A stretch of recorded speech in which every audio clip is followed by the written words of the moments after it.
हम परमेश्वर के वचन की ओर चले और बाइबल से मरकुस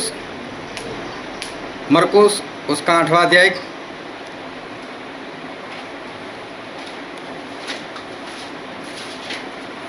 मरकुस उसका 8वां अध्याय और पढ़ो तो 22 से लेकर 26 तक। वे बेतसैदा में आए और लोग एक अंधे पास से आकर जो वे बेतसैदा में आए और लोग एक अंधे को उसके पास ले आए और उससे विनती की कि उसको छुए। वो उस अंधे का हाथ पकड़कर उसे गांव के बाहर ले गया और उसकी आंखों में थूककर उस पर हाथ रखे और उससे पूछा, क्या तू कुछ देखता है? उसने आँख उठाकर कहा, मैं मनुष्यों को देखता हूँ, वे मुझे चलते हुए पेड़ों जैसे दिखाई देते हैं। तब उसने दोबारा उसकी आंखों पर हाथ रखे और अंधे ने ध्यान से देखा। वह चंगा हो गया और सब कुछ साफ साफ देखने लगा। उसने उसे यह कहकर घर भेजा, इस गांव के भीतर पाँव भी न रखना। परमेश्वर पिता का वचन हमारे लिए बहुत ही आशीषित है और परमेश्वर पिता का वचन सच्चा है और बाइबल में लिखा है, यदि तू सच्चाई को जानेगा तो सच्चाई तुझे आज़ाद करेगी। हालेलुया। हालेलुया। क्या सब मरे हुए क्या? हालेलुया। हालेलुया। बहुत ध्यान से परमेश्वर के वचन को सुनते रहना ताकि उसको ग्रहण कर सको और आने वाले वक्त में उस वचन के अनुसार जीवन जीकर स्वर्ग राज के वारिस बन सको। मूसा एक परमेश्वर के बेहतरीन दास हो गए और परमेश्वर ने उनके लिए ऐसी गवाही दी थी कि मूसा के समान आज तक कोई भी भविष्यवक्ता जो है वो इज़राइल में पैदा नहीं हुआ। तो मूसा जो थे वो बहुत ही अच्छे भविष्यवक्ता वो पैदा हो गए और मूसा देखने जाओ तो बचपन से वो विश्वासी थे, बचपन से वो परमेश्वर के ऊपर विश्वास करते थे। लेकिन घटनाएं उनके जीवन में कुछ ऐसी हुई जिसके कारण उनका जो मोरल था वो पूरा टूट गया। कुछ दिन पहले एक बहन थी और उनके भाई जो थे वो बीमार थे, तो उन्होंने मुझे कहा कि आप प्रार्थना करो, मेरा भाई बीमार है, उसको चंगाई मिले। और बार बार फ़ोन, बार बार प्रार्थना, बार बार फ़ोन, बार बार प्रार्थना, और लोगों को भी प्रेयर रिक्वेस्ट, सभी ने प्रार्थना की। लेकिन हुआ ऐसा कि बहुत सारी प्रार्थना के बाद भी वो भाई साहब नहीं बचे और भाई साहब मर गए। और जब मर गए तो मुझे उनकी बहन का फ़ोन आया और मुझे बताया कि स्टैनली भाई, आज से अभी से इसी वक्त से अब प्रार्थना बंद, अब मैं प्रार्थना नहीं करने वाली, बाइबल नहीं पढ़ने वाली, अब परमेश्वर मेरे जीवन में नहीं, मेरा भाई मर गया, इतनी प्रार्थना की, कुछ नहीं हुआ, अब मैं कुछ नहीं करूँगी, ना बाइबल पढ़ूँगी ना प्रार्थना करूँगी, स्पष्ट बोल दिया।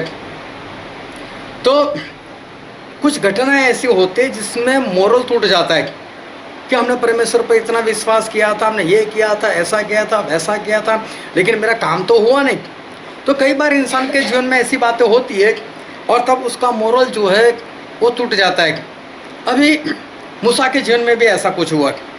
मूसा के जीवन में कैसा हुआ कि मूसा 40 साल तक तो फिरौन के घर में फिरौन की बेटी का बेटा बनकर रहे थे और वो बढ़ते गए। उनकी माँ ने उनको शुरू से सिखाया था कि मूसा, तू जो है वो तो इज़राइली है, तू मिस्री नहीं है। तो उसकी माँ ने शुरू से सिखाया था। सब बाइबल जब हम पढ़ते हैं तो पता चलता है। तो इसी तरह से मूसा बड़े होते गए और उनके दिमाग में पहले से था कि मैं इज़राइली हूँ और मुझे मेरे लोगों को छुड़ाना है, मुझे मेरे लोगों को बचाना है। कुछ घटनाएं ऐसी है, बाइबल में नहीं लिखा, लेकिन कुछ घटनाएं ऐसी है जिससे हमें पता चल जाता है कि मूसा ऐसा चाहते थे। क्योंकि एक बार एक मिस्री जो था वो इज़राइल के किसी इंसान के ऊपर कुछ जुल्म कर रहा था और मूसा वहाँ से जा रहे होंगे या उन्होंने देखा होगा और उन्होंने आसपास निगाह की कि और कोई मिस्री वहाँ पर नहीं है। तो मूसा ने क्या किया, उस मिस्री को मार दिया और उसको दफन भी कर दिया और जो इज़राइल था उसको कुछ नहीं किया। इसका मतलब मूसा शुरू से चाहते थे कि मैं मेरे लोगों को बचाऊं। फिर दूसरे दिन क्या हुआ, कि दो इज़राइल के लोग लड़ रहे थे, तो तभी भी दो में से किसी एक का तो कसूर होगा। लेकिन उस वक्त मूसा ने किसी को नहीं मारा। इसका मतलब मूसा अपने लोगों से प्रेम करते थे और अपने लोगों को छुड़ाना चाहते थे। हो सकता है उनके मन में ऐसा भी हो कि एक बार मैं फिरौन बन जाऊंगा, मैं मिस्र का राजा बन जाऊंगा और मैं मेरे लोगों को छुड़ा लूँगा। हो सकता है ऐसा सोचा भी हो, लेकिन हुआ नहीं ऐसा। और ऐसा हुआ कि जब दो इज़राइल के पुरुष लड़ रहे थे और मूसा ने उनको समझाने का प्रयत्न किया, तो एक ने तो मूसा को ही धमकी दे दी, बोले कल तूने उस मिस्री को मार दिया, आज क्या मुझे मारना चाहता है। और मूसा वहाँ से भाग गए। कहीं बात फिरौन को पता चल गई तो, और बाइबल पढ़ोगे तो पता चलता है कि फिरौन को बात पता भी चल गई थी, और फिरौन ने लोगों को बोला कि मूसा को ढूंढो और उसको मार दो। लेकिन मूसा वहाँ से भाग गए और मिद्यान देश में जाकर वो रह गए। वहाँ पर जाकर उन्होंने शादी की और शादी कर कर घर जमाए बन गए और ससुर की जो भेड़ बकरियाँ थी वो चराने लगे। अभी देखो, अभी क्या हुआ होगा कि मूसा हर रोज़ प्रार्थना करते होंगे, कहीं आज परमेश्वर मेरा छुटकारा करे, मुझे आज ससुर से आज़ाद करवाए, मेरा खुद का घर हो जाए, मैं वापस मिस्र देश में जा सकूं, या मेरे लोगों को छुड़ा सकूं, या कुछ तो ऐसा हो कि ये मेरे लोग जो है वो मिस्र से आज़ाद हो जाए। लेकिन मूसा की प्रार्थना नहीं सुनी जाती होगी, और परमेश्वर सुनते तो है लेकिन कोई उत्तर नहीं। और ऐसे करते करते करते 40 साल और बीत गए। अभी देखो 40 साल के बाद तो किसी का भी मोरल टूट जाता है। मूसा ने सोचा था कि मैं मेरे इज़राइल लोगों को छुड़ाओ छुड़ाओ छुड़ाओ। अब ना बल है, ना शक्ति है, ना सामर्थ्य है, ना पोस्ट है, ना कुछ भी है। अब मूसा किस तरह से अपने लोगों को छुड़ाए। अभी तो उनके दिमाग से सारी बातें जो है वो एक सपना बनकर निकल भी गई होगी। अब मैं कुछ नहीं कर सकता, मेरे से कुछ नहीं हो सकता। इंसान का मोरल जो है वो टूट जाता है, कुछ ऐसी घटनाएं होती है तब।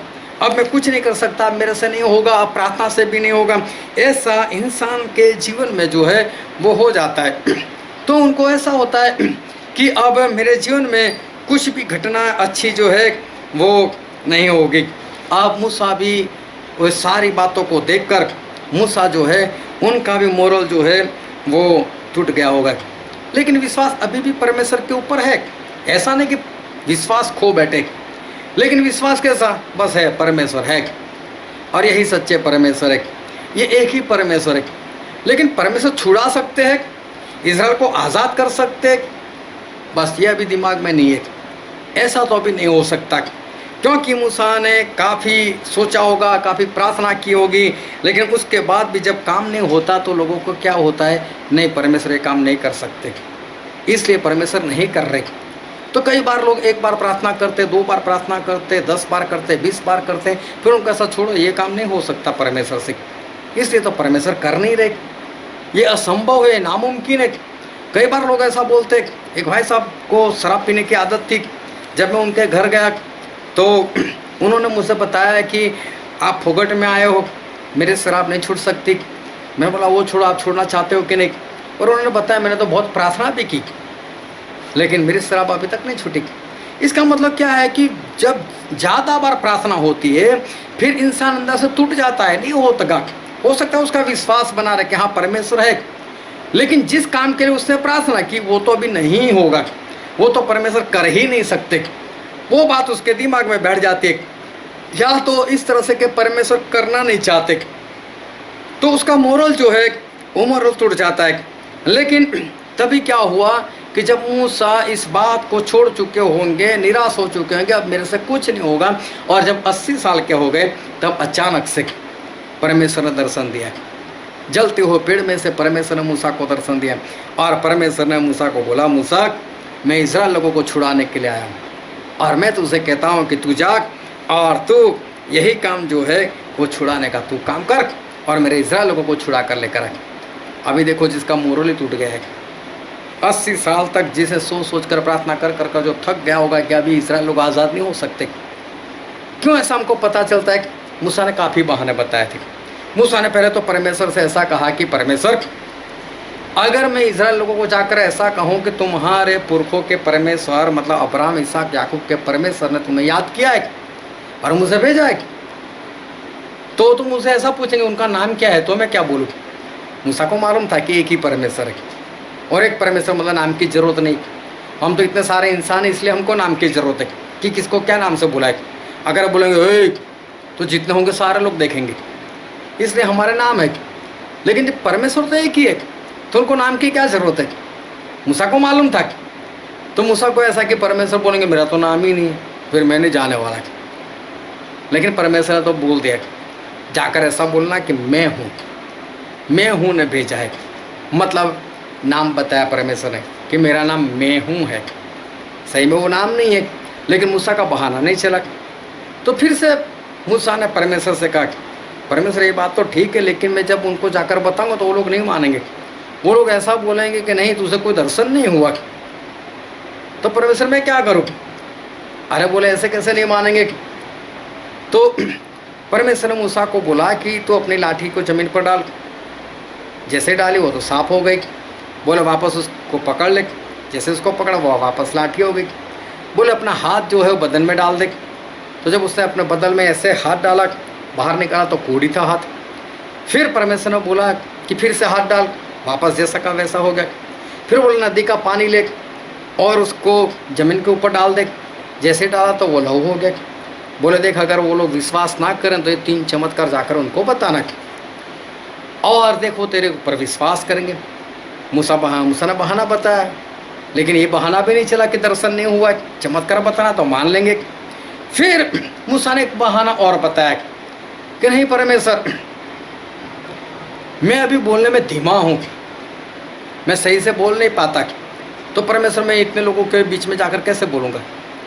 अभी देखो जो परमेश्वर के साथ बिंदास से बात कर रहा है वो तो बोलने में माहिर है, लेकिन फिर भी मूसा बहाना बताते। मूसा हकलाते नहीं थे। कई लोग ऐसा प्रचार करते कि मूसा हकलाते थे, तोतले थे। ऐसा नहीं था। मूसा सही थे। जो परमेश्वर के साथ आमने सामने बात कर सकते हो किसी के भी साथ बात कर सकते। लेकिन मूसा ने तीसरा बहाना बताया, मैं सही से बोल नहीं पा रहा हूँ।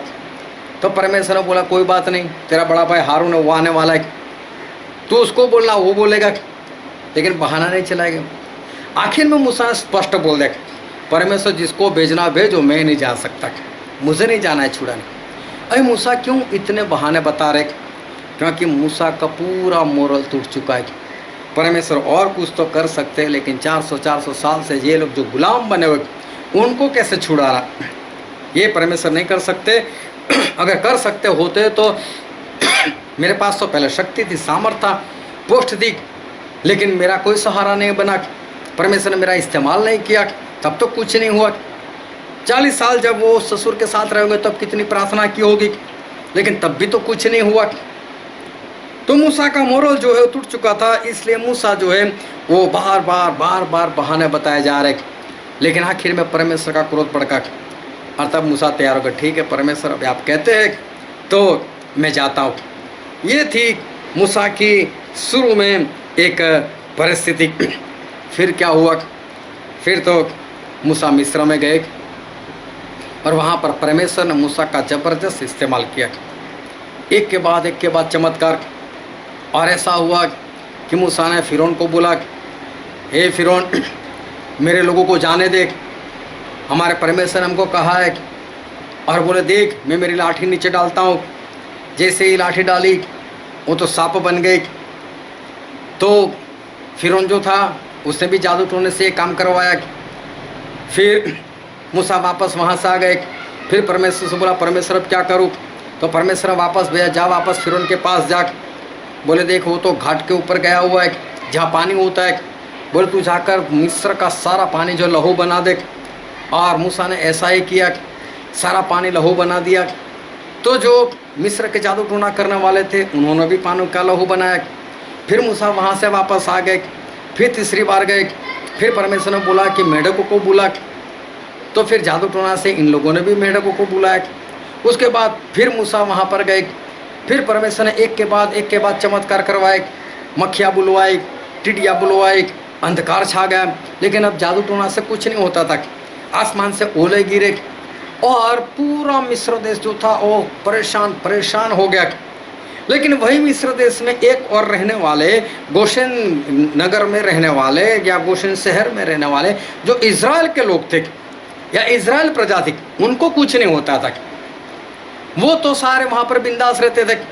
अगर पानी का लहू बनता था तो मिस्र देश में, लेकिन मिस्र देश का ही एक हिस्सा, जिस तरह से भारत देश है लेकिन उसका एक हिस्सा हमारा वडोदरा शहर, उसी तरह से गोशेन नाम का जो शहर होगा या बड़ा सा गांव होगा या जो भी होगा, वहाँ पर कुछ नहीं होता था, वहाँ पर पानी का लहू नहीं होता था, वहाँ पर मेढक नहीं आते थे, वहाँ पर टिड्डियाँ नहीं आती थी, वहाँ पर अंधकार नहीं छाता था। और अभी देखो कि हम यहाँ पर है और यहाँ से तकरीबन 25 किलोमीटर दूर अगर अंधकार छा जाए तो हमें यहाँ से दिखाई देगा। कई बार हम बोलते हैं ना, देखो उधर की ओर बादल छाए हुए, तो हमें दूर दूर दिखाई देता कि हाँ वहाँ पर बादल है, वहाँ पर बारिश हो सकती है और हो रही होगी। कई बार हम कहीं पर जाते होते, ठंडी ठंडी हवा चलती है तो हम बोलते हैं आगे कहीं पर बरसात हो रही, तो हमें पता चलता है, लेकिन हमें कुछ नहीं हो रहा है। तो मिस्र देश पूरा परेशान हो रहा है, लेकिन इज़राइल के लोगों को कोई परेशानी नहीं। वो लोग भी चमत्कार देख रहे। मूसा भी अपने हाथों से जो चमत्कार होते, वो मूसा भी वो चमत्कार वो देख रहे। लेकिन हुआ क्या था मूसा के साथ, हुआ क्या था? और हम एक वचन पढ़ते हैं और निर्गमन का पुस्तक उसका 4था अध्याय और उसका 3रा वचन। उसने कहा उसे भूमि पर डाल दे। जब उसने उसे भूमि पर डाला तब वह सर्प बन गए और मूसा उसके सामने से भागा। हाँ, अभी देखो, जब मूसा ने बहाना बताया था कि परमेश्वर वो लोग मेरे ऊपर विश्वास नहीं करेंगे, तो क्या हुआ? परमेश्वर बोला तेरे हाथ में क्या है? तो बोला लाठी है। बोला उसको ज़मीन पर डाल दे। और जैसे मूसा ने लाठी ज़मीन पर डाली, वो सांप बन गई। और क्या लिखा है? मूसा भागे वहाँ से। एक एक बात को बहुत ध्यान से समझना। मूसा उस सांप को देखकर मूसा वहाँ से भागे। इसका मतलब क्या है? मूसा सांप से डर गए। उनको ऐसा था कहीं ये मुझे डस ना ले। तो मूसा ने जब पहली बार लाठी डाली थी ना और सांप बन गई थी, तो मूसा वहाँ से भागे थे। वो तो फिर परमेश्वर ने बोला कि नहीं उसको पकड़ ले, तो फिर मूसा ने पकड़ लिया। लेकिन एक बार तो मूसा जो थे वो लाठी का बना हुआ सांप देखकर मूसा भागे थे। इसका मतलब मूसा डर गए थे। लेकिन फिर क्या हुआ कि मूसा ने बोला, परमेश्वर ने बोला कि मूसा यही चमत्कार तो अभी इज़राइल लोगों को दिखाना। और मूसा वहाँ पर गए, लोगों को इकट्ठा किया। ए इज़राइल के परमेश्वर ने, अब्राहम, इसहाक और याकूब के परमेश्वर ने हम लोगों को याद किया है, वो आपको छुड़ाने के लिए आए हुए। सब बोलते निशान क्या? तो मूसा ने लाठी डाली, वो वहाँ पर फिर से सांप बन गई। अरे मूसा की लाठी सांप बन गई। अब मूसा नहीं भागे थे, अरे वहाँ पर जो खड़े हो गए ना वो भागे होंगे, अरे सांप बन गए, सांप बन गए, भागो। लेकिन मूसा को अब डर नहीं है। क्यों? मूसा को पहले वाला अनुभव है। मूसा को पहले वाला अनुभव है कि पहले भी लाठी तो सांप बनी थी, मैं भागा था, लेकिन परमेश्वर ने क्या बोला था? भागना नहीं है, पकड़ ले उसको। तो मूसा इस बार नहीं भागे। फिर क्या हुआ था? एक बार तीसरी बार भी ऐसा हुआ था, और हम बाइबल में पढ़ते हैं निर्गमन का पुस्तक उसका 7वां अध्याय और उसका 10वां वचन। तब मूसा और हारून ने फिरौन के पास जाकर यहोवा की आज्ञा के अनुसार किया। और जब हारून ने अपनी लाठी फिरौन और उसके कर्मचारियों के सामने डाल दी, तब वह अजगर बन गई। हाँ, अब एक बार फिर से ऐसा हुआ, फिर से लाठी डाली, फिर से वो सांप बन गई। लेकिन मूसा वहाँ पर बिंदास खड़े, अभी डर नहीं। कारण क्या है? कारण पहले वाला जो अनुभव है, उससे मूसा को पता चल गया है कि ये सांप जो है, वो सांप मुझे कुछ भी नहीं कर सकता। अब मूसा जो है, मूसा वो बिंदास है। बहुत सारे चमत्कार एक के बाद मूसा ने देखे हुए। साथ में इज़राइल लोगों ने भी बहुत सारे चमत्कार देखे। मिस्र देश को परेशान होते हुए देखा है और अपने लोगों को खुशहाल होते हुए देखा है। और आखिर में क्या हुआ कि फिरौन ने मूसा को बुलाया और बोले सभी लोग चले जाओ यहाँ से, सभी लोग यहाँ से निकलो। और मूसा पूरी प्रजा को लेकर वहाँ से निकल गए और सभी लोग वहाँ से निकले और परमेश्वर के बताए हुए रास्ते पर ये लोग समुद्र के पास चले गए। अभी समुद्र के पास चले गए और वहाँ पर ये लोग हालेलुया हालेलुया कर रहे होंगे।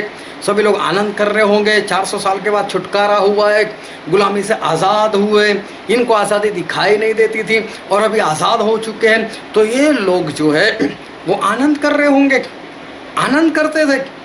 लेकिन तभी अचानक से क्या हुआ कि फिरौन को भी पता चला कि ये लोग तो समुद्र के रास्ते गए, तो उसको मालूम था आगे रास्ता है नहीं, तो ये लोग जाएंगे कहाँ। चलो वह उनके पीछे चलते, वापस उनको गुलाम बना कर लेकर आते और फिर अपनी सेना को लेकर वापस भागे। और दूर से जब इजराइल लोगों ने देखा होगा कि एक बड़ी सेना आ रही है और देखा है तो फिरौन की सेना, तो देखो सारे लोग जो है वो पूर्ण रीति से वो डर गए। अभी देखो सही बात है, क्योंकि 400 साल तक ये गुलाम बने हुए थे, बड़े मुश्किल से अभी अभी आज़ाद हुए थे। इनको मालूम था कि फिरौन के अंदर कितनी शक्ति है, इनको मालूम था फिरौन की सेना में कितनी ताकत है, इनको मालूम था ये हमें क्या कर सकता है। जो 400 साल तक हमको गुलाम बनाए रखा था तो एक बार फिर से वो गुलाम बना ही सकता है। इनको मालूम था इनमें से कोई भी इंसान झूठ नहीं बोल रहा है, उनको पता है कि एक बार फिर हम गुलाम बन सकते हैं। और परिस्थिति जो दिखाई दे रही थी वो सारी परिस्थिति सच ही थी कि फिरौन इनको गुलाम बना सकता था। लेकिन एक मूसा है कि जब वो पीछे मुड़कर देख रहे हैं तो वहाँ पर समुंदर है और सामने देखते हैं तो फिरौन की सेना पूरी जोरों से आ रही है। यही तरह से सभी लोगों को दिखाई देता है, सभी लोग इसी के कारण डर रहे हैं कि फिरौन को वापस गुलाम बना देगा। अगर हम पीछे मुड़कर भागते हैं तो वहाँ पर समुंदर है, उसमें भी हम मारे जाएंगे। तो इन लोगों को जो परिस्थिति दिखाई दे रही है वो सच परिस्थिति है। मूसा को भी वही परिस्थिति दिखाई दे रही। लेकिन मूसा क्या बोलते हैं, हम पढ़ते निर्गमन का पुस्तक उसका 14वां अध्याय उसका 13 और 14 वचन। मूसा ने लोगों से कहा, डरो मत, खड़े खड़े वह उद्धार का काम देखो जो यहोवा आज तुम्हारे लिए करेगा, क्योंकि जिन मिस्रियों को तुम आज देखते हो उनको फिर कभी न देखोगे। यहोवा आप ही तुम्हारे लिए लड़ेगा, इसलिए तुम चुपचाप रहो। अभी देखो मूसा किस तरह से बातें कह सकते, जबकि उनके सामने पूरी परिस्थिति ऐसी है, वो पूर्ण रीति से देख रहे कि फिरौन की सेना आ ही रही है। वो ये भी देख रहे कि इधर समुंदर ही है, उनको ये भी मालूम है कि हम फिरौन के सामने नहीं लड़ सकते, कोई भी योद्धा नहीं है। और फिरौन देखो कि उनके पूरे देश के अंदर सभी के पहलौठे मर चुके थे। अभी कितना बौखलाया हुआ होगा, कितना क्रोधित होगा वो, और क्रोध का मारा वो क्या नहीं करेगा। तो मूसा को भी ये परिस्थिति दिखाई दे रही, मूसा को भी मालूम है कि हमारा कुछ भी हाल हो सकता है। लेकिन फिर भी मूसा ये बात कैसे कह सकते, हे इज़राइल के लोगों शांत रहो, देखो ये युद्ध जो है परमेश्वर का है, परमेश्वर लड़ेंगे। जिन मिस्रियों को आज आप लोग देख रहे हो उसके बाद कभी भी नहीं देखने वाले, परमेश्वर आप आज आपका उद्धार करेंगे। उस उद्धार को देखो किस तरह से मूसा इतनी हिम्मत से ये सारी परिस्थितियों को देखने के बाद भी इस तरह से मूसा जो है वो बोल सकते हैं। ऐसे कैसे हो सकता है, मूसा के अंदर ये शक्ति कैसे, मूसा के अंदर ये सामर्थ्य कैसे, मूसा कैसे कह सकते। कारण एक ही है कि इससे पहले जितने भी चमत्कार हुए वो मूसा को याद है। किस तरह से परमेश्वर ने पानी का लहू बनाया था, किस तरह से परमेश्वर ने मेढकों को बुलाया था, किस तरह से परमेश्वर ने टिड्डियों को भेजा था, किस तरह से परमेश्वर ने ओले बरसाए थे, किस तरह से परमेश्वर ने पहिलौठों को नाश कर दिया था। ये सारी बातें मूसा को मालूम है। परिस्थिति वही है, जिस परिस्थिति में लोग चिल्ला रहे रो रहे, वही परिस्थिति में मूसा बिंदास से खड़े हैं। और मूसा ऐसा कह सकते हैं, इसका कारण ये है चमत्कार तो उन लोगों ने भी देखे, इज़राइल के लोगों ने भी वही चमत्कार देखे, लेकिन वो लोग सारे डगमगा चुके, वो तो सारे चिल्ला रहे हमारा क्या होगा, हम मर जाएंगे, हमको मरने के लिए लेकर आए, हमने तो मना किया था, हमको मत छुड़ा, क्यों हमको छुड़ाया, देखा जाए हमारी परिस्थिति। लेकिन मूसा ऐसी परिस्थिति में अभी भी मूसा बिंदास है और मूसा बोलते हैं कुछ नहीं होगा। और देखो परमेश्वर किस तरह से हमको छुड़ाते हैं, किस तरह से हमको बचाते हो, देखो, क्योंकि मूसा की निगाह में वही चमत्कार है। कैसा चमत्कार कि उस वक्त मिस्र देश को लोग लोहे की भट्ठी कहते थे। लोहे की भट्ठी, उसकी तुलना लोहे की भट्ठी के साथ करते थे। वहाँ कोई लोहे की भट्ठी नहीं थी, लेकिन लोहा जो होता है ना वो तकरीबन 1400 डिग्री तापमान में पिघलता है, तब लोहा पिघलता है। लोहा सबसे ताकतवर चीज़ है। जितनी भी चीज़ें, सोना है, चांदी है, एल्यूमिनियम है, उसमें सबसे ताकत जो है वो लोहे में होती है। और लोहे को पिघलाने के लिए 1400 डिग्री तापमान चाहिए। और मिस्र देश को ऐसा माना जाता था कि 1400 डिग्री तापमान जैसा है, लोगों को पिघल देता है, ऐसा मिस्र देश है। उसकी सेना उस वक्त फर्स्ट नंबर में गिनी जाती होगी। सभी लोग उससे डरते थे। और तभी मूसा ने ये देखा था कि परमेश्वर ने एक भी तलवार चलाए बिना, एक भी युद्ध किए बिना कितनी आसानी से लोगों को छुड़ाया था। तो परमेश्वर युद्ध करने लग जाए तो क्या होगा? जो बिना युद्ध एक लोहे की पट्टी से लोगों को बाहर निकाल सकते हो, परमेश्वर क्या नहीं कर सकते। तो यही मूसा को विश्वास है, और इसलिए मूसा बिंदास से वो बोल सकते। और साथ साथ में हर बार क्या होता था, मूसा फिरौन के पास जाते थे। ये फिरौन ये लाठी डालकर बताते थे, देख सांप बन गया, हमारे परमेश्वर जीवित है, छोड़ दे। और फिर वो भी तो जादू टोना से बनवाता था और मूसा वहाँ से आ जाते थे। दूसरी बार पानी का लहू, और उन लोगों ने भी जादू टोने से पानी का लहू बनाया। फिर मेढक बुलवाए तो उन लोगों ने भी जादू टोना से ऐसा किया। लेकिन देखो, कोई इंसान आपके पास बार बार आता है और आपको परेशान कर कर चले जाता है, तो फिर उनमें इतनी तो ताकत थी ना, क्यों मूसा को मरवा दे? तो बोल सकते ये तो एक बार आया, 2 बार आया, हमको परेशान करता रहता है, अभी मूसा है तो एक काम करना, उसको मार देना, उसको वो कुछ बताए चमत्कार उससे पहले ख़त्म कर देना। ऐसा भी तो हो सकता था ना। लेकिन ना तो मूसा के ऊपर पहले फिर उन्होंने वार किया था, ना बाद में। और मूसा को परमेश्वर बचाते रहते थे।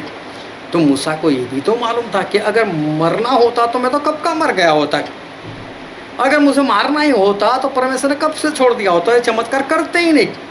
लेकिन हुआ, इसका मतलब अभी भी हम वापस गुलाम नहीं बन सकते, परमेश्वर कुछ ना कुछ तो करेंगे। इसलिए मूसा जो है वो यहाँ पर वो बिंदास है। लेकिन सारे लोग क्या चिल्ला रहे, हमको मरने के लिए लेकर आया, हमने मना किया था, हमको मत छुड़ा, हमको मत छुड़ा। और अब देखो सभी लोगों की आवाज़। और सुनो, ये लोग तकरीबन 35 से 40 लाख लोग थे। ये सभी लोग जोरों जोरों से चिल्ला रहे होंगे, उनकी आवाज़ कितनी होगी। और वहाँ पर मूसा बीच में, कैसी हालत होगी मूसा की। और उसमें मूसा ऐसा कहते कि परमेश्वर किस तरह से आपको छुड़ाएंगे। और फिर उसमें परमेश्वर की एक आवाज़ आएगी। और हम पढ़ते निर्गमन का पुस्तक, उसका 14वां अध्याय और उसका 16वां वचन। और तू अपनी लाठी उठाकर, जोरों से, और तू अपनी लाठी उठाकर अपना हाथ समुद्र के ऊपर बढ़ा, हाँ, और वहाँ 2 भाग हो जाएगी। हाँ, परमेश्वर मूसा को ऐसा बोला, मूसा तो अपनी लाठी उठा, अपना हाथ बढ़ा समुद्र की ओर, और बोले समुद्र के 2 हिस्से कर दे। अब इसको ध्यान से समझता, 35 से 40 लाख लोग वो जोरों जोरों से चिल्ला, हमको मरने के लिए लेकर आया, हमने मना किया था, हमको मत छुड़ा। और उसमें परमेश्वर की भी आवाज़ आ रही है, और परमेश्वर की आवाज़ आ रही है, और उस परमेश्वर की आवाज़ मूसा को सुनाई दे रही है। कैसे? कई बार कैसा होता है, 2 लोग बातें करते और वहाँ पर दूसरे 2 लोग बातें करते, ए चुप रहे ना, सुनाई नहीं देता, हम लोग बात कर रहे, ए चुप हो जा। अभी नहीं होता ऐसा, क्यों लोगों को चुप करा देते? क्योंकि ध्यान नहीं रहता। और ये 35 से 40 लाख लोग चिल्ला रहे, हमको मरने के लिए लेकर, हमको मरने के लिए लेकर आए, तब भी मूसा को परमेश्वर की आवाज़ कैसे सुनाई देती है? परमेश्वर की आवाज़ कैसी है? और एक वचन हम पढ़ते हैं, पहला राजा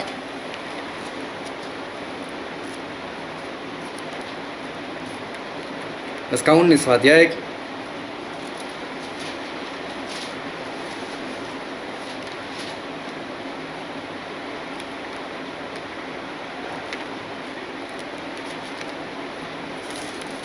पहला राजा उसका 19वां अध्याय, और हम पढ़ते हैं 11 से पढ़ो तो। उसने कहा, निकल कर यहोवा के सम्मुख पर्वत पर खड़ा हो। और यहोवा पास से होकर चला और यहोवा के सामने एक बड़ी प्रचंड आंधी से पहाड़ फटने और चट्टानें टूटने लगी। तो अभी यहोवा उस आंधी में न था। हाँ, पहले एक आंधी आई, बड़ी बड़ी आवाज़ आई, लेकिन बाइबल में लिखा है उस आंधी में परमेश्वर नहीं थे। फिर आंधी के बाद बुंडोल हुआ। हाँ, धरतीकंप हुआ। तो अभी यहोवा उस बुंडोल में न था। फिर भी उस धरतीकंप में परमेश्वर नहीं थे। फिर बुंडोल के बाद आग दिखाई दी। एक आग आई। तो अभी यहोवा उस आग में न था। तो भी उस आग में परमेश्वर नहीं थे। फिर आग के बाद एक दबा हुआ धीमा शब्द सुनाई दिया। दबा हुआ धीमा सा कोमल सा एक शब्द सुनाई दिया, और ये शब्द हमारे परमेश्वर का था। और परमेश्वर की आवाज़ आई, एलिया एलिया। उसी परमेश्वर ने शमूएल को बुलाया, शमूएल, हे शमूएल। परमेश्वर की आवाज़ बहुत कोमल सी है, वो धीमे से अपने लोगों को पुकारते। हाँ, क्रोध में हो बात अलग है। क्रोध में हो तो उनकी आवाज़ ऐसे जैसे बहुत सारा पानी बहुत ऊंचाई से नीचे गिर रहा, और जो आवाज़ आती है ना, ऐसी आवाज़ फिर परमेश्वर की आती है। और परमेश्वर की जब क्रोध में आवाज़ आती है ना, तो हिरनी जो गर्भवती होती है ना, उसका बच्चा अंदर ही गिर जाता है, खत्म हो जाता है। ऐसे हमारे परमेश्वर की आवाज़ आती। लेकिन हम अपने बच्चों को बुलाते या हम किसी को बुलाते कैसे? क्रोध में बुलाते, क्रोध में नहीं बुलाते। हाँ, जब क्रोध होता है तब, जब वो मानता है तब हम क्रोध में बुलाते हैं, तब आवाज़ बड़ी होती। लेकिन जब प्रेम से बुलाते हैं, तो जब सामने वाले ने कुछ किया ही नहीं तो हम कैसे बुलाते? ए भाई साहब, हम ऐसे बुलाते। अभी कौन से परमेश्वर यहाँ पर मूसा के ऊपर क्रोध से बात कर रहे? उन्होंने मूसा को बोला, मूसा अपना हाथ जो है ना, लाठी ले समुद्र की ओर बढ़ा, लेकिन चारों, ए मूसा हमको मारने के लिए लेकर, हमको मरने के लिए लेकर आए। वो हवा तो चालू है, उसमें एक परमेश्वर की धीमी सी आवाज़, प्रेम से भरे हुई आवाज़ को सुनना कितनी मुश्किल बात है। लेकिन मूसा ने वो परमेश्वर की बात सुनी, और मूसा ने समुंदर के 2 हिस्से जो है वो कर दिए। ध्यान से परमेश्वर के वचन को समझते जाना। बहुत सारी आवाज़ों में, बहुत सारे शोर शराबे में, और वो भी शोर शराबा उसके विरोध में था, परमेश्वर के विरोध में था। उस विरोध में एक परमेश्वर की धीमी सी आवाज़ को सुनना, और उस सुन के उस आवाज़ के अनुसार करना, ये आम सी बात नहीं, बहुत ही बड़ी बात है। अभी क्या हुआ, समुद्र के 2 हिस्से हो गए, सारे इजराइल लोग खुश हो गए, सभी लोग उसमें से भागे। जो मूसा के विरोध में थे मूसा के साथ हो गए, सभी लोग, यार मूसा के जैसा तो कोई नहीं, सभी लोग भागे, हालेलुया करते करते भागे, समुद्र के उस पार चले गए। और देखा तो उनके निकल जाने के बाद जो मिस्र की सेना थी, फिरौन की सेना थी, वो भी तो समुद्र में घुस गई। तो मूसा ने बोला, परमेश्वर, अब बोले वापस समुद्र जैसा था वैसा कर दे, और समुद्र वैसा ही हो गया। और फिरौन और उसकी सारी सेना समुद्र में डूबकर मर गई। और अब मूसा की जो बहन थी मरियम, वो बहुत खुश हो गई। उसने तो डफ उठाया, बजाने लगी, नाचने लगी, गीत गाने लगी, और उसके पीछे सारे इजराइल लोग आनंद से गाने लगे। और देखो, गाना तभी गाया जा सकता है जब हमारे अंदर आनंद हो। जितने लोगों को कोरोना है और अस्पताल में, उनको जाकर बोले गाना गाओ ना, गाने की बात तो ठीक सुन भी नहीं सकते, क्योंकि उनको आनंद ही नहीं है। आनंद होगा तभी गाना होगा। अब ये सभी लोग इस चमत्कार के कारण बहुत आनंद में है, और सभी लोग जो है वो गाना गा रहे, और आनंद में 3 दिन तक लगातार चलते रहे। और 3 दिन के बाद इनको प्यास लगी। और हम पढ़ते निर्गमन में उसका 15 अध्याय और उसका 22 और 23 वचन पढ़ो तो। तब मूसा इस्राएलियों को लाल समुद्र से आगे ले गया, और वे सूर के नाम जंगल में आए, और जंगल में जाते हुए 3 दिन तक पानी का सोता ना मिला। फिर मारा नाम का एक स्थान पर पहुँचे, वहाँ का पानी खारा था, उसे वे ना पी सके। हाँ, इस कारण यहाँ पर ऐसा हुआ कि जब वो लोग 3 दिन तक चले तो खुश थे, और 3 दिन तक जब खुश थे तो खुश के मारे जब लोग जा रहे थे तो उनको प्यास तक नहीं लगी। लेकिन 3 दिन के बाद एहसास हो रहा है 3 दिन हो गए, हमने तो पानी भी नहीं पिया, खाया भी नहीं था, पानी भी नहीं पिया था। अभी जैसे ही प्यास लगी तो आसपास में निगाहें लगाई, कहाँ पर पानी, कहाँ पर पानी। तो पानी मिला उनको, एक बड़ा सा कुआं दिखाई दिया, लेकिन पता चला वो उसमें तो जहर है, जहरीला पानी। हिंदी में कुछ अलग से लिख दिया, खारा पानी। खारा नहीं था, वो पानी था कड़वा पानी। और कड़वा मतलब टेस्ट में कड़वा नहीं, कड़वा का मतलब होता है जहरीला, जो कोई पिएगा मर जाएगा। अभी जहरीला पानी वहाँ पर मिला। अभी ये लोग तो वापस सभी लोग क्रोधित हो गए और मूसा को वापस बोलने लगे कि मूसा हमको प्यासा मरने के लिए लेकर आया, हमको प्यासा मरने के लिए लेकर आया। अभी सभी लोग वापस 35 से 40 लाख लोग, बहुत ध्यान समझना, सभी लोग चिल्ला रहे हैं मूसा प्यासा मरने के लिए लेकर आया, प्यासा मरने के लिए लेकर आया। और उसमें हम पढ़ते आगे, उसका 25 वचन पढ़ो तो। तब मूसा ने यहोवा की दुहाई दी और यहोवा ने उससे एक पौधा बतला दिया जिसे जब उसने पानी में डाला तब वह पानी मीठा हो गया। हाँ, पौधा नहीं लेकिन एक पेड़ दिखाया, और उस पेड़ का लकड़ा काट कर जब मूसा ने उसे पानी में डाला, वो पानी मीठा हो गया, बस जहर चला गया। अभी देखो वापस क्या हुआ, परमेश्वर की आवाज़ आई, मूसा मूसा अपनी दाहिनी ओर देख। मैं मुझे नहीं मालूम दाहिनी ओर पेड़ होगा या बाईं ओर होगा, जहाँ पर भी होगा, लेकिन परमेश्वर ने बोला होगा ये मूसा देख, जो भी दिशा होगी, ये दाहिनी ओर देख, वो पेड़ देख, उसका लकड़ा काट और पानी में डाल दे, पानी में से सारा जहर जो है वो चला जाएगा।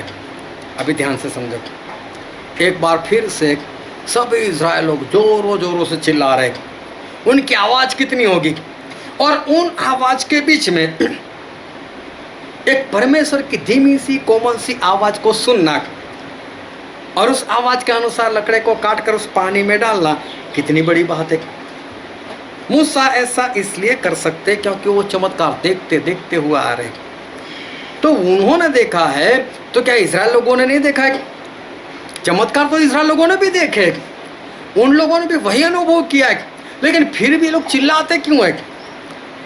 और कोई भी परिस्थिति होती है तो ये लोग विरोध में क्यों आ जाते, परमेश्वर के विरोध में क्यों बोलते? और परमेश्वर जो है वो परमेश्वर मूसा के साथ बातें करते हैं, और मूसा इतनी सारी आवाज़ों में भी परमेश्वर की आवाज़ को पहचान लेते हैं और परमेश्वर की आवाज़ को वो सुन लेते। और पानी मीठा हो गया, सभी ने पानी पिया और वो लोग वापस आगे बढ़े। और आगे बढ़े तो ऐसा हुआ कि इनको अभी लगी भूख, 3 दिन से प्यासे थे और अभी उनको लगी भूख। अभी भूख के मारे ये सारे लोग जो है वो चिल्लाने लगे। और पढ़ो तो निर्गमन का पुस्तक, उसका 16वां अध्याय और उसका 2 और 3 वचन। और इजरायली उनसे कहने लगे कि जब हम मिस्र देश में मांस की हड्डियों के पास बैठकर मनमाना भोजन खाते थे, तब यदि हम यहोवा के हाथ से मार डाले भी जाते तो उत्तम वही था, पर तुम हमको इस जंगल में इसलिए निकल ले आए हो कि इस सारे समाज को भूखा मार डालो। ये लोग चिल्लाने लगे, बोले हमें यहाँ पर क्यों लेकर आए? भूखा मरने के लिए, भूखा मारने के लिए लेकर आए? यहाँ पर हमको तो कुछ मिलता नहीं, मिस्र में तो सब कुछ मिलता था, और वहाँ पर परमेश्वर हमको मार दिया होता तो अच्छा था। वहाँ से बाहर निकल कर फिर यहाँ पर क्यों मारने के लिए लेकर आए? अब एक बार फिर से ध्यान में रखना कि 35 से 40 लाख लोगों की आवाज़ है, सभी लोग चिल्ला चिल्ला कर बोल रहे, कितना शोर शराबा होगा। और उसमें परमेश्वर की एक आवाज़ आती है। और हम आगे पढ़ते उसका 15 वचन। यह देखकर इस्राएल जो न जानते थे कि यह क्या वस्तु है, वे आपस में कहने लगे, यह तो मन्ना है। तब मूसा ने उनसे कहा, यह वही भोजन वस्तु है जिसे यहोवा तुम्हें खाने के लिए देता है। हाँ, अभी देखो मूसा को तो परमेश्वर ने पहले से बता दिया था, मूसा कल ऐसा होगा कि सुबह में मैं स्वर्गदूतों की रोटी भेजूंगा और तुम सब लोग उसमें से खाना। इतनी भारी आवाज़, इतना भारी शोर शराबा, और उसमें बीच में परमेश्वर की एक आवाज़ का आना और उस आवाज़ को सुनना और उसके हिसाब से लोगों को बताना, ये आम सी बात नहीं है, ये मामूली सी बात नहीं है, बहुत बड़ी बात है। 35 से 40 लाख लोगों को खिलाना हो तो कितना खाना चाहिए, उसमें कितना तेल जाएगा, उसमें कितना नमक जाएगा, उसमें कितना मिर्च लगेगा। ये जो लोग कैटरिंग का काम कर रहे हैं उनके लिए भी मुश्किल है। अगर उनको ऐसा बोलो कि 35 से 40 लाख लोगों का खाना बनाकर बताओ तो 20-25 लोगों का खाना बनाना होता है, लोग इंसान इधर उधर हो जाता है, कमी घटी रह जाती है, कभी नमक कम, कभी मिर्च ज़्यादा, कभी कच्चा, कभी पक्का, कुछ भी हो जाता है, कभी खाना कम पड़ता है, कभी ज़्यादा बच जाता है, ऐसा होता है। और यहाँ पर 35 से 40 लाख लोगों को खिलाना, तो मूसा को भी तो लगेगा ना, इतने लोगों के लिए खाना कहाँ से आएगा, किस तरह से आएगा। लेकिन मूसा कुछ नहीं सोच रहे, उनको पूरा विश्वास है परमेश्वर करेंगे। लेकिन सभी लोग चिल्ला चिल्ला कर बोल रहे हैं मरने के लिए लेकर आए, मरने के लिए लेकर आए। और उसमें परमेश्वर धीरे से मूसा को कहते हैं मूसा मिलेगा, और मूसा सभी को बताते कि कल स्वर्गदूतों की रोटी मिलेगी, और लोगों को मिलती भी। मूसा इतने शोर शराबे में किस तरह से इतने शांति से आने वाला परमेश्वर का आवाज़ जो है वो सुन सकते, उसका कारण क्या है? कारण वही है, मूसा के जीवन में जो पहले घटनाएं हो चुकी है, जो पहले चमत्कार हो चुके, उनको याद है कि परमेश्वर ने वो किया तो ये भी करेंगे, परमेश्वर ने पानी दिया तो खाना भी देंगे, परमेश्वर ने पानी का लहू बनाया, पहलोठों को मारा, वहाँ पर ओले बरसाए, तो परमेश्वर ये भी सारे काम कर ही सकते। लेकिन ये सारे चमत्कार तो इजराइल लोगों ने भी तो देखे थे ना, तो उनको ये विश्वास क्यों नहीं? वो लोग क्यों बार बार चिल्लाते? इसका कारण क्या? क्यों यहाँ पर दो लोग हैं जिन्होंने दोनों ने चमत्कार देखे, लेकिन फिर भी उन दोनों के व्यवहार में आसमान जमीन का अंतर है। फिर आगे बढ़े, फिर से पानी नहीं मिला इनको, ध्यान से समझना, फिर से पानी नहीं मिला। और हम वचन पढ़ते हैं निर्गमन का पुस्तक, उसका 17 अध्याय, उसका 4था वचन। तब मूसा ने यहोवा की दुहाई दी और कहा, इन लोगों के साथ मैं क्या करूं? ये सब मुझ पर पत्थरों का देखो तैयार है। हाँ, सभी लोग ने पत्थर हाथ में ले लिए थे, जोरों जोरों चिल्लाए, मूसा फिर से प्यासा मरने के लिए लेकर आए, प्यासा मरने के लिए लेकर आए। सभी ने पत्थर उठा लिए मूसा को मारने के लिए, बस मारने वाले थे। और मूसा जो है, और मूसा वो प्रार्थना कर रहे। उसका 6 वचन पढ़ो तो। देख, मैं तेरे आगे चलकर होरेब पहाड़ की एक चट्टान पर खड़ा रहूंगा, और तू उस चट्टान पर मारना, तब उसमें से पानी निकलेगा जिससे ये लोग पिए। तब मूसा ने अभी देखो परमेश्वर की आवाज़ आई कि मूसा मैं चट्टान पर खड़ा रहूँगा, तू वहाँ पर लाठी मारना और देख पानी निकलेगा। अभी इतने सारे शोर शराबे में एक बार फिर से मूसा जो है वो परमेश्वर की आवाज़ सुन सकते हैं। बार बार मैं एक ही बात बता रहा हूँ कि मूसा कैसे सुन सकते हैं, क्योंकि मूसा को पहले वाले चमत्कार याद आते, परमेश्वर कुछ भी कर सकते। लेकिन वही चमत्कार तो बाकी लोगों ने भी देखे, तो उनको ये विश्वास क्यों नहीं, उनके जीवन में ये बात क्यों नहीं? मूसा परमेश्वर को देखते थे और उनको सुनते थे। देखने का मतलब ये नहीं कि मूसा जो है वो परमेश्वर को स्पष्ट रीति से देख सकते थे, लेकिन देखने का मतलब है कि उनकी आवाज़ को स्पष्ट रीति से सुन सकते थे। उनकी हजूरी, उनकी उपस्थिति को वो अच्छी तरह से वो महसूस कर सकते थे। क्या हो रहा था वहाँ पर? मूसा को कितना विश्वास, क्योंकि उन्होंने चमत्कार देखा था। लोग शोर शराबा कर रहे, चमत्कार तो उन लोगों ने भी देखा था, लेकिन उनके जीवन में ये बात नहीं हो रही थी। इसका कारण क्या था? क्यों वो लोग जो थे वो चमत्कार देखने के बाद भी उतना जो विश्वास होना चाहिए वो विश्वास नहीं होता था? एक बार मूसा और इज़राइल के लोगों के साथ परमेश्वर ने बातें की कि मैं तीसरे दिन तुम लोगों को मिलने के लिए आऊँगा, और परमेश्वर आए भी सही। और जब परमेश्वर आए तो बाइबल में ऐसा लिखा है, हम पढ़ते हैं निर्गमन का पुस्तक, उसका 20 अध्याय और उसका 18 वचन पढ़ो तो। सब लोग गर्जन और बिजली और पर्वत को देखते रहे और देख के कांपकर दूर खड़े हो गए। यहाँ पर लिखा है कि जो पहाड़ था पूरा आग से भरा हुआ था, धुआं उठ रहा था, पहाड़ कांप रहा था। सभी लोग देखकर डर गए। और आगे पढ़ो तो उसका 21 वचन। और वे लोग दूर ही खड़े रहे, परंतु मूसा उस घोर अंधकार के समीप गया जहाँ परमेश्वर था। लेकिन जिस जगह पर परमेश्वर थे आग में, वहाँ पर मूसा जो है वो चले गए। क्यों? परमेश्वर की आवाज़ आई थी, मूसा मेरे पास आ। अभी सोचो कोई आग में है, उसको तो आग कुछ नहीं कर रही, और वहाँ से आपको आवाज़ आती है बेटे आ जा इस आग में, तो कौन जाएगा आग के अंदर? अभी देखो मूसा को आवाज़ आ रही है, परमेश्वर की आवाज़, मूसा आ जा अंदर। और ये आग छोटी सी नहीं है, पूरा पहाड़ जल रहा है। और अगर पूरा पहाड़ जल रहा हो तो सोचो उसकी आग कितनी होगी। और मूसा वहाँ बिंदास चले जाते, बिंदास से चले जाते। क्यों? मूसा को मालूम है अगर मारना होता तो परमेश्वर कभी मार देते, लेकिन हमको तो छुड़ाया है, तो अभी आग में बुल रहा है तो मरने के लिए नहीं बुला रहे होंगे। वो कैसा भी करे, किस तरह से भी बचाव करे, लेकिन मुँह से आग कुछ भी नहीं कर सकती। और मूसा जो है वो बिना डरे उस आग के अंदर वो बिंदास से चले गए। लेकिन हुआ क्या, वहाँ 40 दिन रुके, आग अभी भी जल रही है, परमेश्वर की आवाज़ अभी भी आ रही है, अभी वो पहाड़ कांप रहा है। और वहीं तराई के अंदर ये इज़राइल प्रजा वो बिखर कर बैठी हुई है।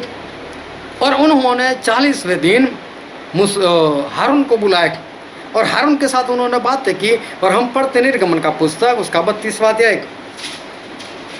निर्गमन का पुस्तक उसका 32वां अध्याय और उसका पहला और दूसरा वचन।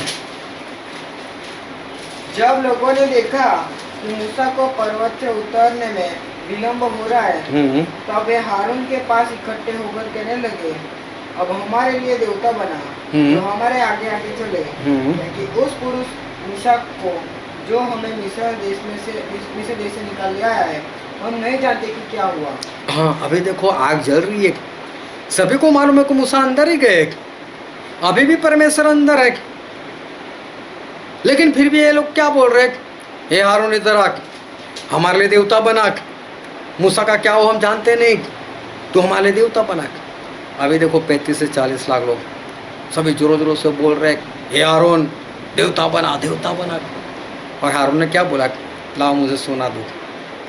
आग की भट्ठी चलाई, सोना अंदर डाला, सोने को पिघला कर, और फिर उसने एक बछड़ा बना दिया।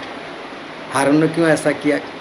हारून डर गया, कहीं इन लोगों ने मुझे मार दिया तो, कहीं मैं उन लोगों को ऐसा बोलूं कि नहीं मूसा भी आएंगे, मूसा जिंदा है, ये लोग नहीं मानेंगे और क्रोधित होकर मुझे मार देंगे। तो लोगों ने एक बार पत्थर भी उठा लिए थे ना मूसा को मारने के लिए।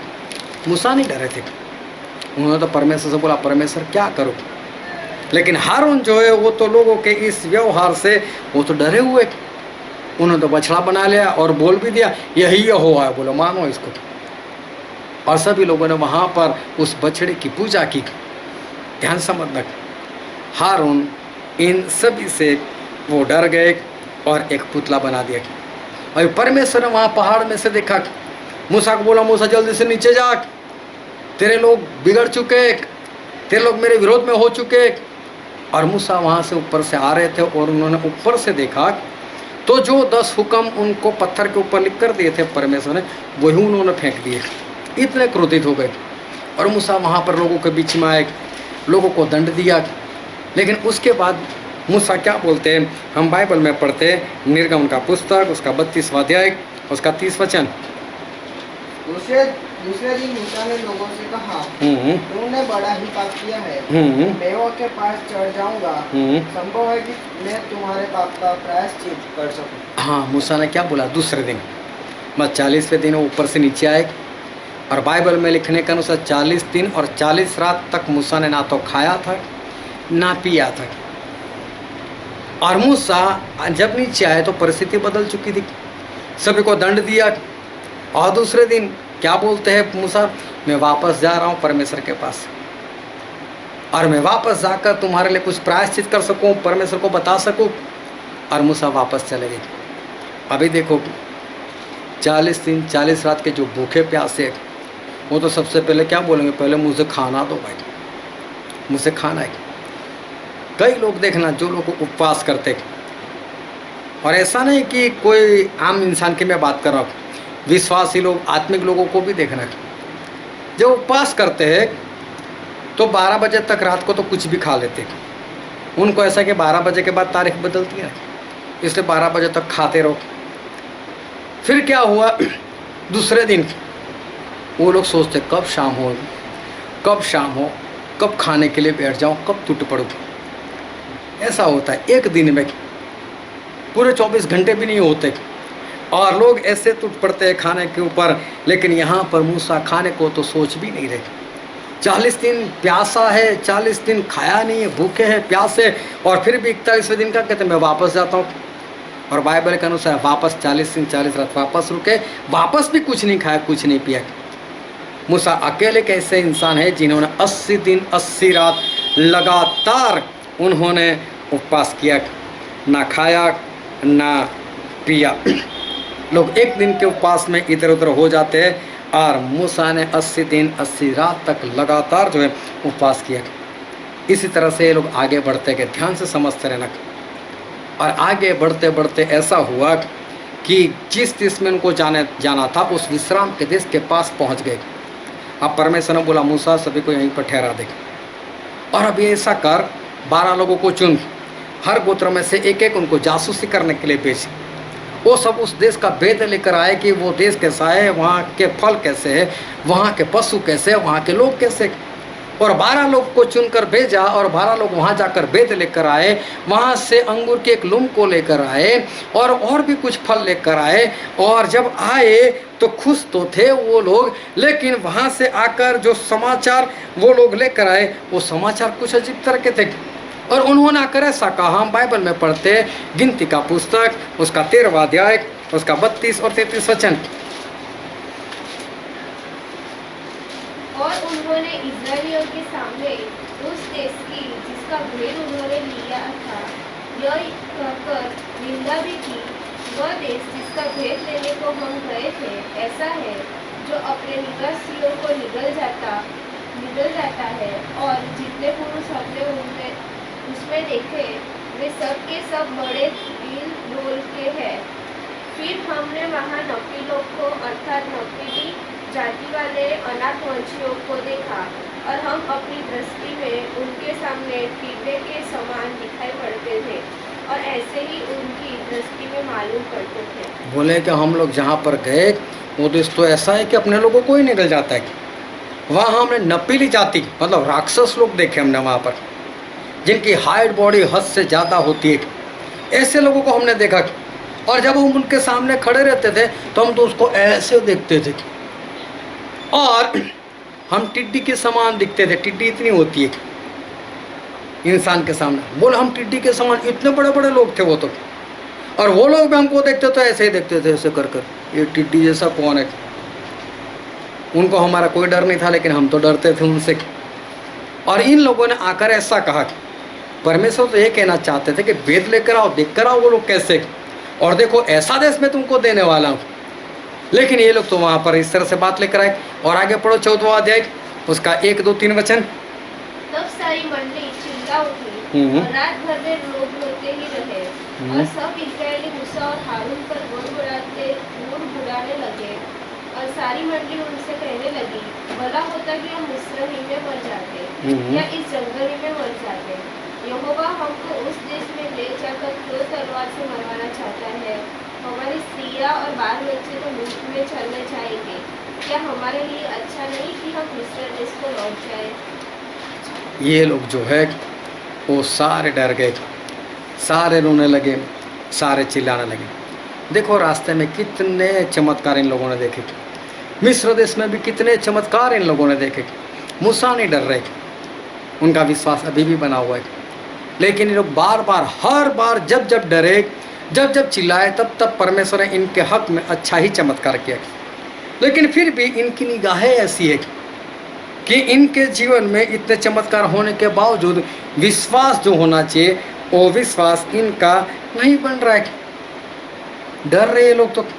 फिर आगे हम पढ़ते उसका 16वां अध्याय गिनती का पुस्तक उसका 16वां अध्याय और उसका 1, 2, 3 वचन। कोरह जो लेवी का परपो था, कहात का पोता और यिसहार का पुत्र था, वो एलिया के पुत्र दातान और अबीराम और पेलेत के पुत्र ओन, इन तीनों रूबेनियों से मिलकर मंदिर के 250 प्रधान जो सभासद और नामी थे उनको संग लिया, और वे मूसा और हारून के विरुद्ध खड़े हुए और उनसे कहने लगे, तुमने बहुत किया, अब बस करो, क्योंकि सारी मंडली का एक एक मनुष्य पवित्र है और यहोवा उनके मध्य में रहता है, इसलिए तुम यहोवा की मंडली में ऊंचे पद वाले क्यों बन बैठे हो? अभी देखो कुछ लोग आए और मूसा को क्या बोलते, हे मूसा, हम सभी लोग पवित्र हैं और परमेश्वर तेरे अकेले के साथ रहते, हमारे साथ भी तो रहते।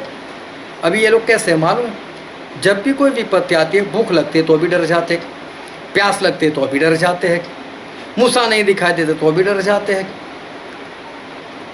ये लोग तो डरपोक लोग हैं, ये लोग तो ऐसे लोग हैं जिनका विश्वास ही नहीं है परमेश्वर के ऊपर।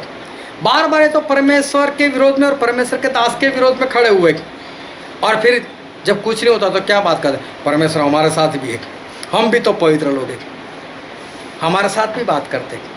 अरे क्या परमेश्वर सभी के साथ बात करते? डरपोक लोगों के साथ भी बात करते क्या? जो विश्वास से रखते उनके साथ भी बात करते? ये लोग सही में सभी लोग झूठ बोल रहे। एक बार फिर ये सारे लोग जो है वो मूसा के विरोध में खड़े हो गए। एक तो संसार के ऊपर इनकी नज़र है और डर भी जाते हैं और साथ में कहते भी है कि परमेश्वर हमारे साथ रहते हैं, परमेश्वर हमारे साथ बात करते। ये सारे के सारे मारे गए। अगर परमेश्वर उनके साथ होते तो मारे नहीं जाते। फिर उसका 46वां वचन पढ़ो तो, 16 का 46, 46। और मूसा ने हारून से कहा, धूपदान को लेकर उसमें वेदी पर से आग रखकर उस पर धूप डाल, मंडली के पास फुर्ती से जाकर उसके लिए प्रायश्चित कर, क्योंकि यहोवा का कोप अत्यंत भड़का है। अभी क्या हुआ कि इनके पापों के कारण वहाँ इज़राइल लोगों के ऊपर परमेश्वर का क्रोध भड़का, और क्या हुआ, मरी फैल गई। जिस तरह से अभी मरी फैली हुई कोरोना की, उस तरह से ये तो कुछ भी नहीं, उससे ज़्यादा मरी फैली। लोग अचानक से मरने लगे, एक के बाद एक के बाद एक के बाद टपाटप सब लोग गिर रहे, मर रहे। एक ही दिन, पहला ही दिन 14,700 लोग एक ही दिन में मर गए। और क्या हुआ मालूम है, मूसा ने बोला, ए हारून, भाग सभी के बीच में जाकर खड़ा हो जा, धूपदान लेकर प्रार्थना कर, सभी को बचा। मरी फैली हुई तो क्या है, तू तो बाहर निकल, जा लोगों के लिए प्रायश्चित कर, लोगों के लिए प्रार्थना कर, लोगों को बचा। परमेश्वर जो है वो अपने लोगों को कुछ नहीं होने देते।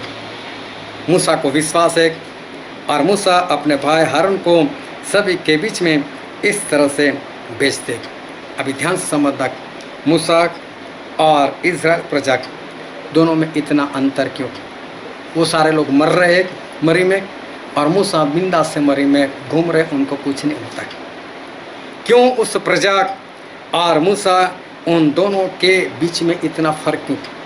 जो चमत्कार का अनुभव मूसा को था, वही अनुभव तो इन लोगों को भी था। फिर भी इनके जीवन में और मूसा के जीवन में इतना अंतर क्यों? जितने चमत्कार मूसा ने देखे थे, वो सारे चमत्कार तो प्रजा ने भी देखे थे।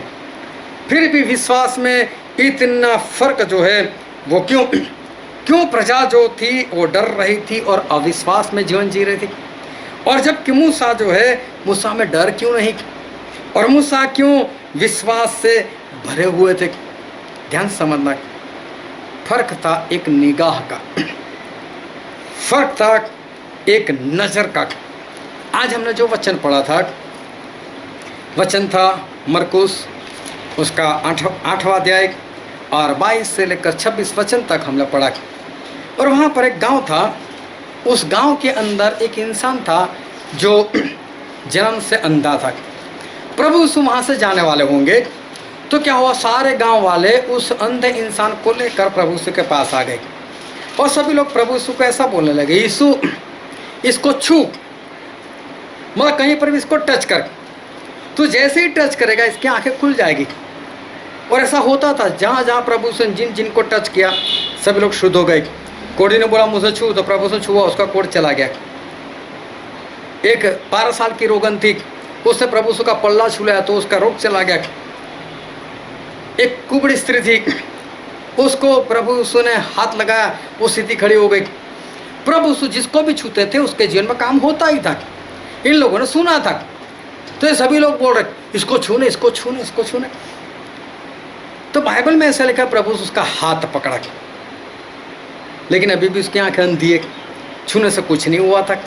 प्रभु उसको गांव से सभी लोगों से दूर लेकर चले गए, फिर वहां पर जाकर उसके जीवन में काम किया। फिर उसको बोला देख अभी तुझे दिखाई देता है, और उसने ऐसे निगाह की ऐसे ऊपर, और ऐसे ऊपर देख कर क्या बोलता है मालूम है?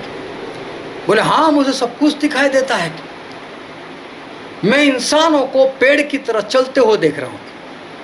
अब एक तो ऊपर देख रहा है, ऊपर इंसान है नहीं, पेड़ चलते नहीं, और ये इंसान ऐसे ऊपर देखकर बोलता है हाँ प्रभु मुझे सब कुछ दिखाई दे रहा है, मैं इंसान को देख रहा हूं, वो तो चल रहे पेड़ के समान। अभी ना इंसान ऊपर है ना पेड़ चलते हैं। और ये अंधे ने इस तरह से बात की। पढ़ो तो उसका 25 वचन। तब उसने फिर दोबारा, हाँ 24 वचन, वो 24। उसने आँख उठाकर कहा, आँख उठाकर कहा, मैं उसकी निगाह कहाँ है?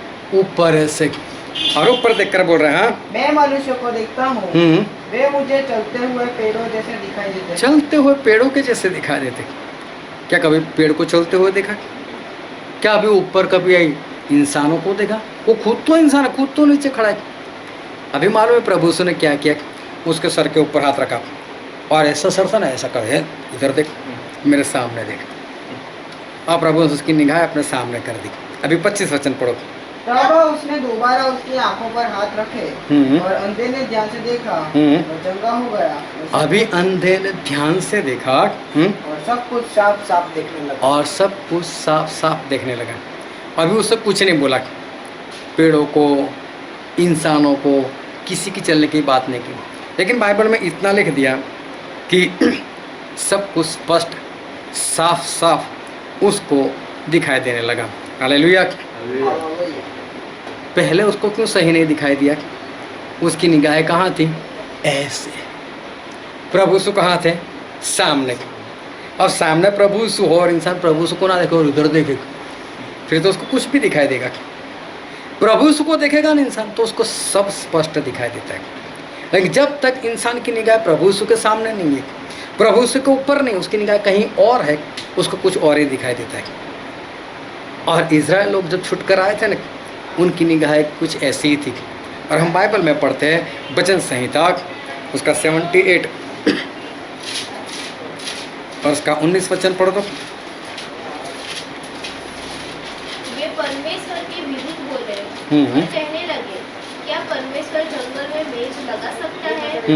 उसने चट्टान पर मार के जल बहा तो दिया। देखो, परमेश्वर ने चट्टान पर मार कर जल बहा तो दिया और धाराएं उमड़ चली, परंतु क्या वह रोटी भी दे सकता है? हाँ, वो पानी तो बहुत निकला, लेकिन क्या वो रोटी भी दे सकता है?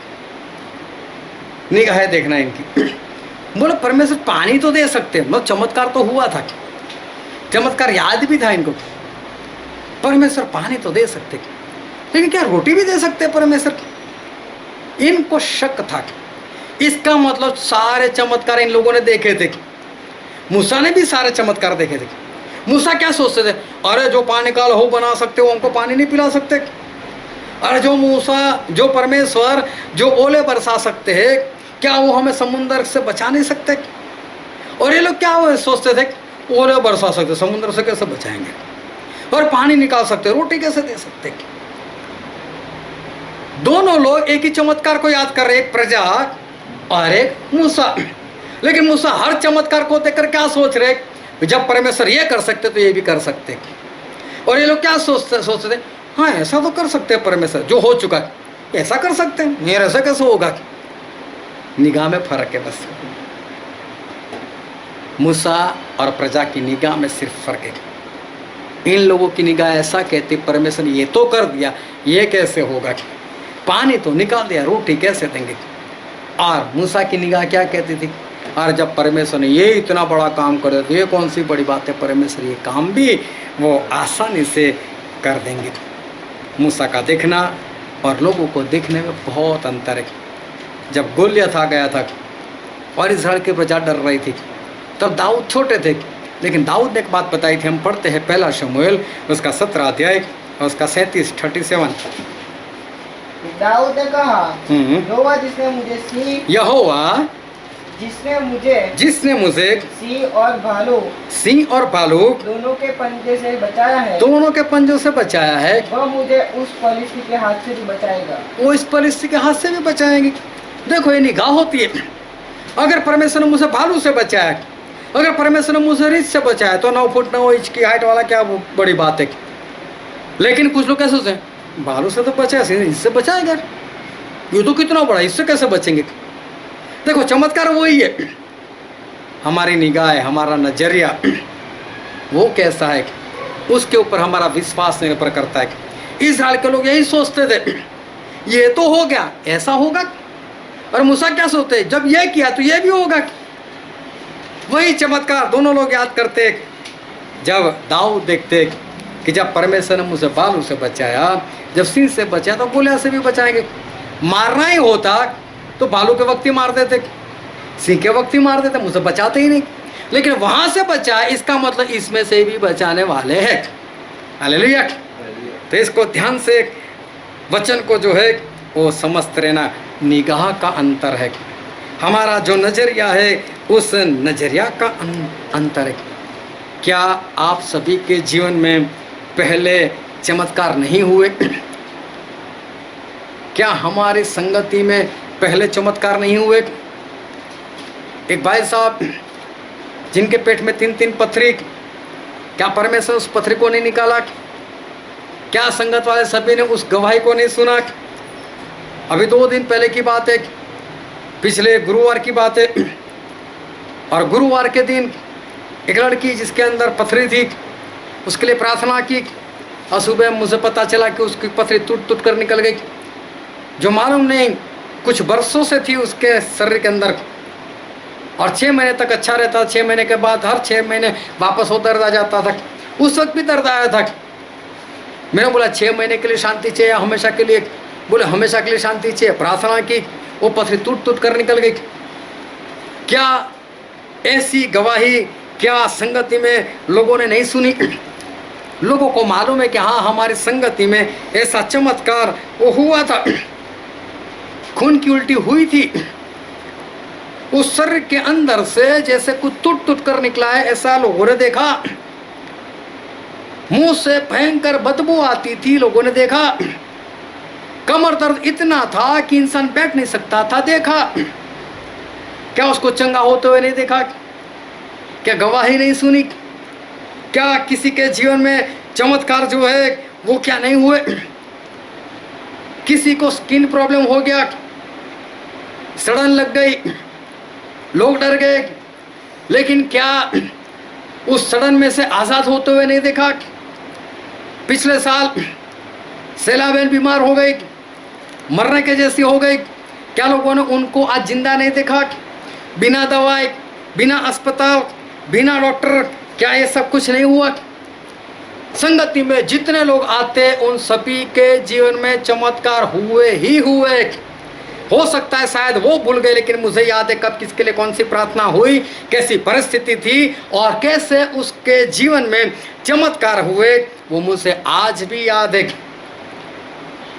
किसके अंदर भूत आ गया, किसके अंदर से भूत निकला, मुझे सब कुछ याद है कि परमेश्वर ने किस तरह से एक एक के जीवन के अंदर कौन सा काम किया है। तो उस चमत्कार को देखकर आज हमें क्या करना है? उस चमत्कार को देखकर आज हमारा विश्वास जो है, उस विश्वास में कैसे बढ़ना है? जब परमेश्वर ने वो चमत्कार किया तो अब भी परमेश्वर चमत्कार कर सकते।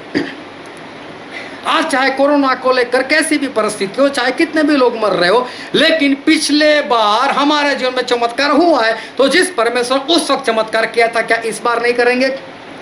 परमेश्वर करेंगे, क्यों कमजोर होकर हम बैठ जाए, क्यों हम विश्वास ना करें, क्यों हम डर जाए। ये इज़राइल के लोग बार बार डर जाते थे, बार बार मूसा के खिलाफ उठते थे, क्योंकि उनका नजरिया कुछ ऐसा था, अरे परमेश्वर ने वो तो किया लेकिन ये कर सकते, जबकि मूसा वही देखते थे जब परमेश्वर ने वो किया तो ये भी करेंगे, और मूसा का विश्वास बना रहता था। आज हमारा नजरिया कैसा है, हम किस तरह से देखते हैं, हमारा विश्वास कहाँ पर है क्या। अगर पहले हमारे परमेश्वर ने हमारे जीवन में काम किया, चमत्कार किए, तो क्या आज नहीं करेंगे। अगर परमेश्वर हमको पहले भी जिंदा रखा तो क्या परमेश्वर आज भी जिंदा नहीं रखेंगे। बस विश्वास करना है और बढ़ना है, डरना नहीं है। चाहे कैसी भी परिस्थिति आ जाए, लेकिन हमें डरना नहीं है। कैसी भी परिस्थिति आ जाए, दुनिया में कुछ भी हो जाए, लेकिन हमें नहीं डरना है। पहले वाले चमत्कार को याद करो और उसे याद करते हो ये सोचो कि उस वक्त परमेश्वर चमत्कार किया था, तो अब की बार भी हमारे परमेश्वर चमत्कार करेंगे।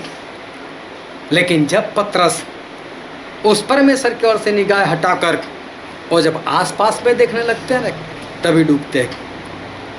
अगर परमेश्वर के ऊपर निगाह नहीं करते हुए इस अंधे ने जिस तरह से ऊपर देखा और कुछ और ही उसको दिखाई दिया, ना तो ऊपर कोई मनुष्य होते, ना तो वहाँ पर पेड़ चलते हैं, और फिर भी बोलता है, ऊपर देखकर आंखें उठाकर बोलता है, मैं तो इंसानों को पेड़ की तरह चलते हुए देख रहा हूँ। अरे कहाँ तू देख रहा है। परमेश्वर के सर के ऊपर हाथ रखकर सीधी निगाह के मेरे सामने देख, फिर तुझे सब स्पष्ट दिखाई देगा। और जैसे उसने प्रभु यीशु के सामने निगाह की, उसको साफ साफ दिखाई देने लगा। हमारी निगाह आज किस पर है। ये वही परमेश्वर जिन्होंने पहले मेरे जीवन में काम किया था, तो आज भी करेंगे। क्यों डरना, क्यों मरना, क्यों विश्वास को खो देना। आसपास से निगाह हटाओ और परमेश्वर की ओर देखो। हमें डरने की जरूरत नहीं है। हमारे परमेश्वर जिन्होंने पहले भी हमको बचाया है, वो आज भी हमको बचा सकते हैं। आओ हम हमारी आंखों को बंद करें और हमारे मस्तकों को प्रभु यीशु के आगे झुकाए, जो राजाओं के राजा है, जो प्रभु के प्रभु है। मेरे प्रियो, ये वक्त है कि हम पुराने चमत्कारों को याद करें। क्या परमेश्वर ने मेरे जीवन में चमत्कार नहीं किया? हाँ किया है, तो आज भी करेंगे। क्या परमेश्वर ने मुर्दों को उठाया नहीं? तो आज भी उठाएंगे। क्या परमेश्वर ने पथरी नहीं निकाली? आज भी निकालेंगे। क्या परमेश्वर ने पहले बीमारी दूर नहीं की? तो आज भी परमेश्वर मेरी बीमारी दूर करेंगे। हमारे परमेश्वर महान है, वो सच्चे हैं। उनकी बातों के ऊपर, उनके चमत्कार के ऊपर विश्वास करो।